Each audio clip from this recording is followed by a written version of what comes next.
हर हर महादेव दोस्तों, स्वागत है आप सभी का मेरी इस व्रत कथा कहानी चैनल में। आज आप सुनेंगे सोमवार व्रत की कथा। सोमवार के दिन व्रत रखने वाले व्यक्ति को सुबह सबसे पहले उठकर स्नान आदि से निवृत्त होकर शिव जी को जल और बेलपत्र चढ़ाना चाहिए। साथ ही विधि विधान से शिव गौरी की पूजा करनी चाहिए। सोमवार के दिन व्रत में भगवान शिव की पूजा के उपरांत उनको मालपुए का भोग लगाना चाहिए। सोमवार के दिन भगवान शंकर जी को समर्पित है। इस दिन पूजा करने से भगवान बेहद प्रसन्न होते हैं। सोमवार व्रत का उल्लेख नारद पुराण में मिलता है। जो लोग शिव जी का व्रत सोमवार को रखते हैं उनके इस कथा का पाठ जरूर करना चाहिए। आइए जानते हैं सोमवार व्रत कथा। एक समय की बात है, किसी नगर में एक साहूकार रहता था जिसको घर में धन की तो कोई कमी ही नहीं थी, लेकिन उसके कोई संतान नहीं थे। इस कारण से वो बहुत दुखी रहता था। संतान प्राप्ति के लिए वो प्रति सोमवार को व्रत रखता था। वो पूरी श्रद्धा के साथ हर सोमवार को शिव मंदिर जाकर भगवान शिव और माता पार्वती की पूजा करता था। उसकी भक्ति से माँ पार्वती एक दिन प्रसन्न हो गई। उन्होंने भगवान शिव से कहा, उस साहूकार को मनोकामना पूर्ण करने के लिए आग्रह किया। इस पर भगवान शिव ने कहा कि हे पार्वती, इस संसार में हर प्राणी को उसके कर्मों का फल अवश्य ही मिलता है। जिसके भाग्य में जो है उसे भोगना ही पड़ता है। लेकिन माता पार्वती ने साहूकार की भक्ति का मान रखने के लिए भगवान शिव से एक बार फिर इच्छा जताई। शिव जी ने माता पार्वती के आग्रह पर साहूकार को पुत्र प्राप्ति का वरदान तो दे दिया, साथ ही ये भी कहा कि उसके बालक को आयु केवल 12 वर्ष की ही होगी। साहूकार माता पार्वती और भगवान शिव की बातचीत को सुन रहा था। उसे भगवान की इस बात से ना तो वो खुशी थी और ना ही दुख। वो हमेशा की तरह शिव जी का पूजा करता था। कुछ समय बीत जाने के बाद साहूकार के घर में एक पुत्र का जन्म हुआ। जब उस बालक की उम्र 11 वर्ष की हुई तो उसे पढ़ाई के लिए काशी भेज दिया गया। साहूकार ने पुत्र के मामा को बहुत सारा धन देकर उसे काशी विद्या प्राप्ति के लिए जाने को कहा। साथ ही मार्ग में यज्ञ कराते हुए जाने को अवश्य दिया। साथ ही यज्ञ स्थल पर ब्राह्मणों को भोजन कराने और दक्षिणा देने को भी कहा।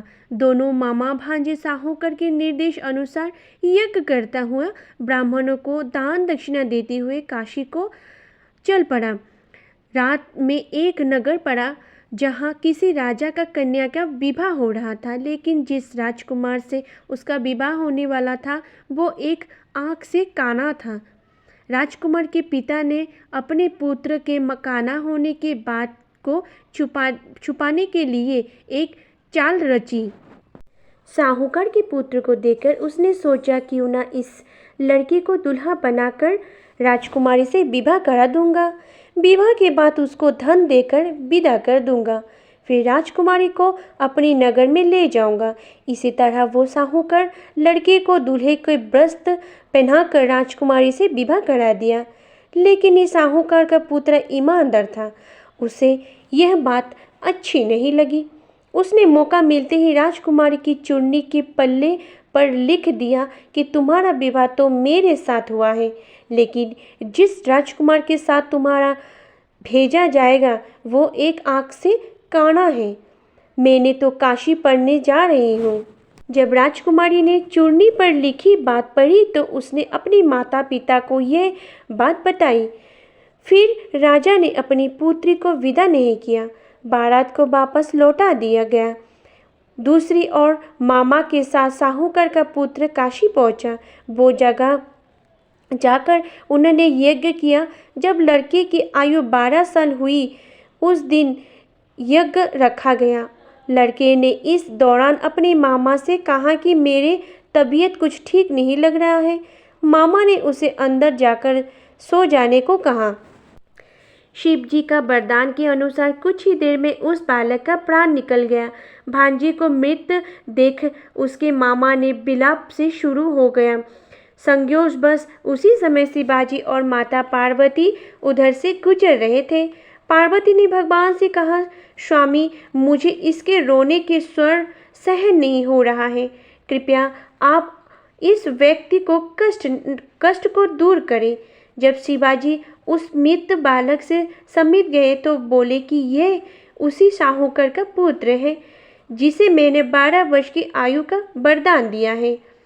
अब इसकी आयु पूरी हो चुकी है, लेकिन मातृभाव से विभोर माता पार्वती ने कहा कि हे महादेव, कृपा कर इस बालक को और आयु देने की, अन्यथा इसके वियोग में तड़प तड़प कर इसके माता पिता भी मर जाएगा।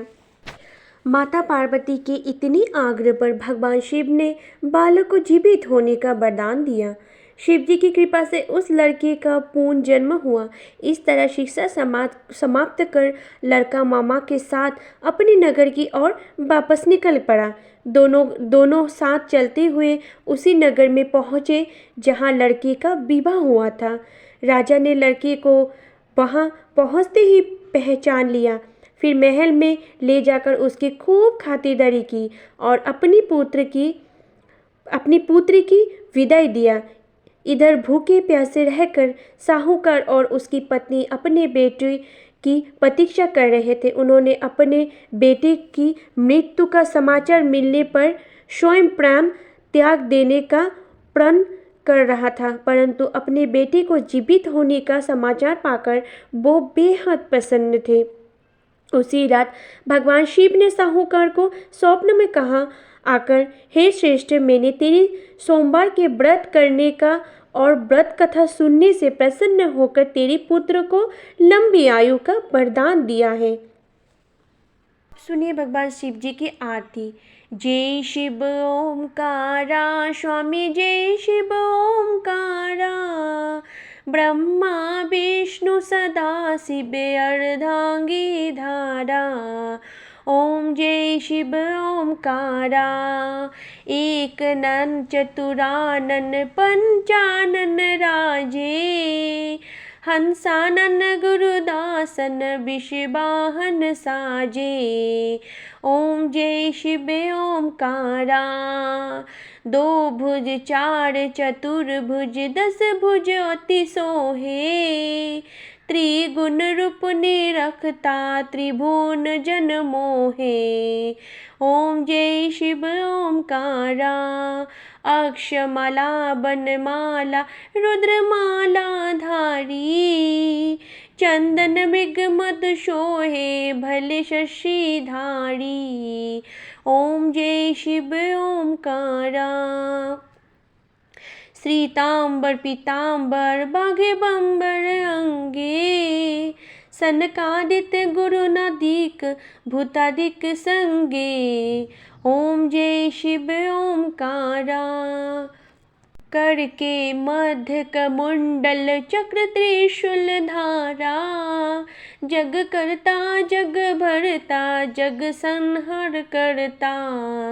ओम जय शिव ओमकारा, त्रिगुण शिवाजी की आरती जो कोई नर गावे, कहते शिवानंद स्वामी मन बंजित फल पावे। ओम जय शिव ओमकारा, जय शिव ओमकारा, स्वामी जय शिव ओमकारा, ब्रह्मा विष्णु सदा शिव अर्धांगी धारा। ओम जय शिव ओमकारा। तो दोस्तों, जानकारी अच्छा लगे तो प्लीज़ वीडियो को लाइक कीजिएगा, चैनल को सब्सक्राइब कीजिएगा, बेल आइकन को क्लिक कीजिएगा और कमेंट बॉक्स पे आप अपना राय ज़रूर लिखिएगा। धन्यवाद।